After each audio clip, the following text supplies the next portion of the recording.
श्री सूत जी महाराज सौनकादिक ऋषियों से कार्तिक मास महात्म्य बताते हुए कहते हैं, एक बार सत्यभामा जी ने श्री ठाकुर जी से आग्रह किया।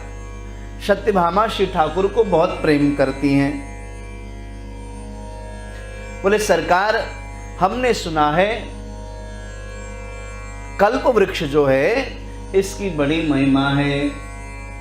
हाँ, कल्प वृक्ष की बड़ी महिमा है। मेरी इच्छा है कल्प वृक्ष की स्थापना द्वारिका की पवित्र भूमि में की जाए। भगवान बोले इसमें क्या दिक्कत है। भगवान गए कल्प वृक्ष लाने के लिए और वहां बहुत सारे तरह तरह के युद्ध आदि हुए, बहुत सारी बातें हुई। आखिरकार वो कल्प वृक्ष लेकर के आ गए, द्वारिका में स्थापित किया। 16,108 पत्नियों में यह संदेश चला गया कि भगवान बहुत ज्यादा स्नेह सत्यभामा को करते हैं। महाराज, एक दिन श्री ठाकुर जी विश्राम कर रहे थे और श्री सत्यभामा चरण सेवा कर रही थी और चरण सेवा करते हुए एक बात पूछा सत्यभामा ने। बोले सरकार, आप कल्प वृक्ष लाने के लिए जब गए तो इंद्र आदि देवताओं ने विरोध किया। हाँ? महाराज, वह वस्तु मुझे देने योग्य नहीं थी जो आपने मुझे लाके प्रदान की। आखिर ऐसा क्या कारण था जो वस्तु मेरे प्राप्त करने योग्य नहीं थी, वह वस्तु भी आपने मुझे दे दी। सरकार, एक प्रश्न था आपसे। बोले क्या। सत्यभामा ने प्रश्न किया,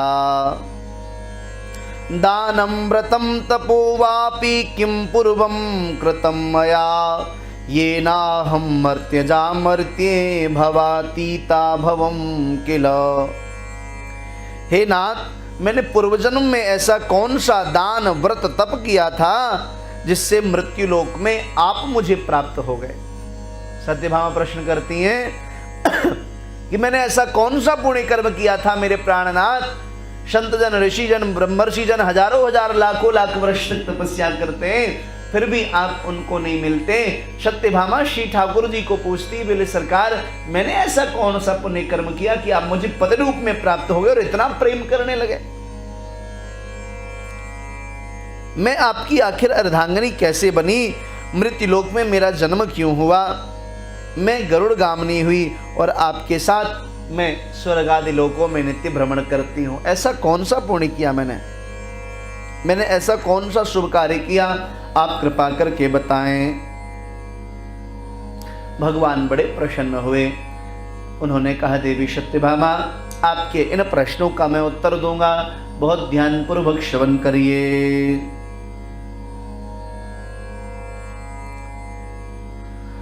आत्रेयो देव सर्मेति वेद वेदांग पारगः आतिथेयोऽग्निशुश्रूषः सौरव्रत परायणः सूर्यमाराधयन् नित्यं साक्षात् सूर्य इवापरः तस्याति वयशस्यासि नाम्ना गुणवती सुता।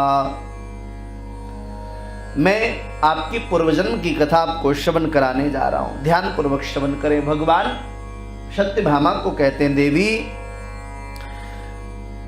पूर्व काल में सतयुग जब व्यतीत हुआ तो त्रेता युग में एक शहर था, एक नगरी थी जिसका नाम था माया नगरी।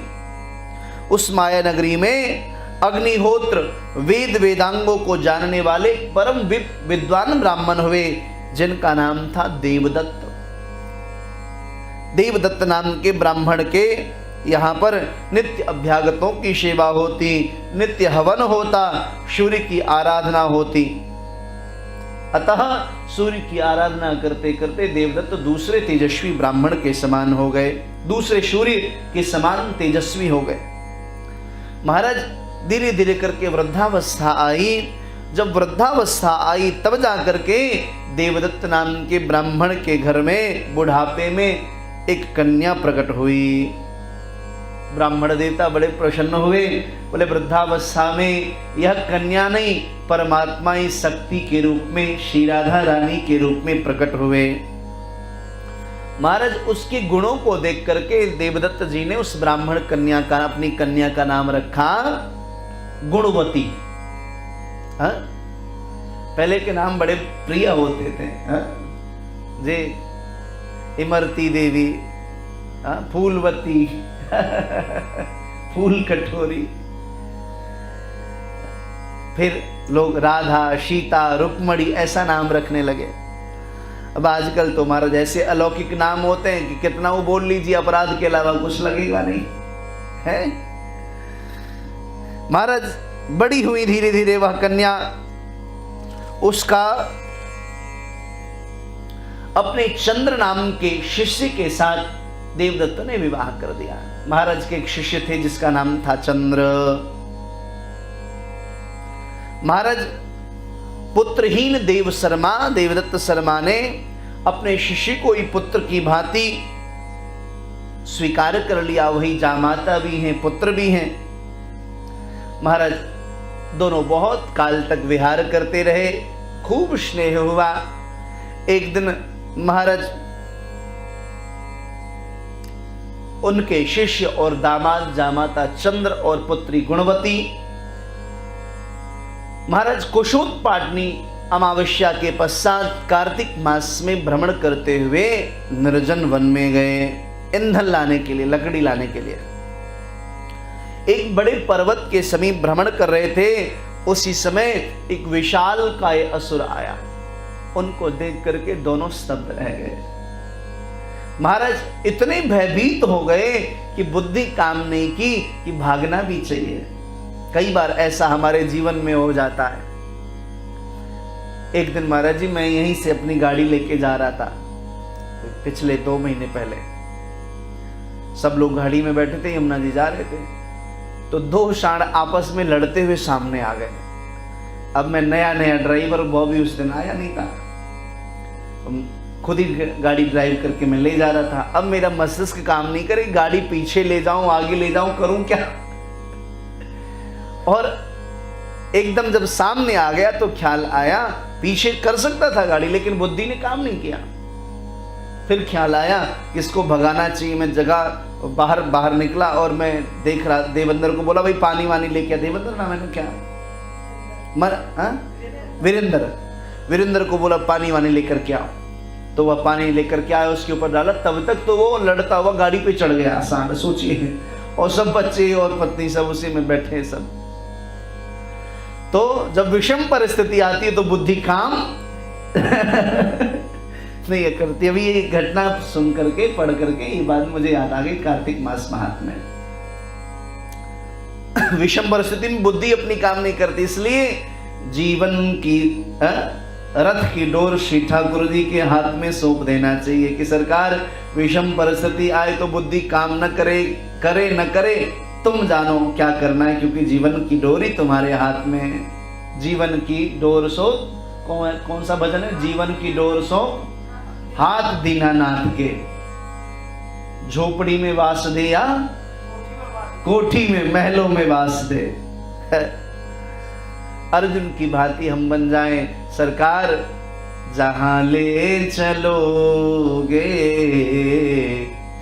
वहीं मैं चलूंगा, जहां नाथ रख दोगे, जहां नाथ रख दोगे वहीं मैं रहूंगा, जहां ले चलोगे प्यारे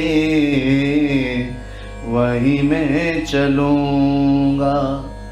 तो महाराज एकदम किंकर्तव्य विमूढ़ हो गई, क्या करूं, भग नहीं सकी।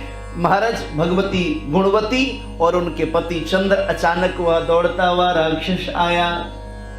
महाराज जब काल आता है तो बुद्धि काम नहीं करती है। आया और महाराज दोनों की हत्या करके और दोनों को खा गया, दोनों को नष्ट कर दिया उसने।